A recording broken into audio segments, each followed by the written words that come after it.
L'hivern de 1939, una concertista de piano jueva, amiga de Władysław Szpilman, va ser detinguda durant una de les seves classes.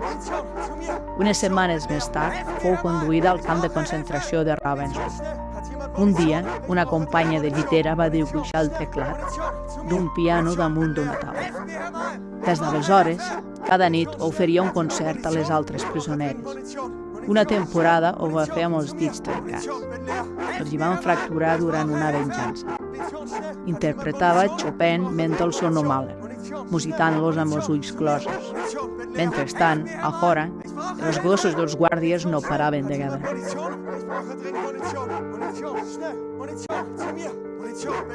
Helft mir, Herr Mal! Ich brauche Hilfe! Munition, schnell! Hat jemand Munition? Ich brauche dringend Munition! Munition, schnell! Munition, zu mir!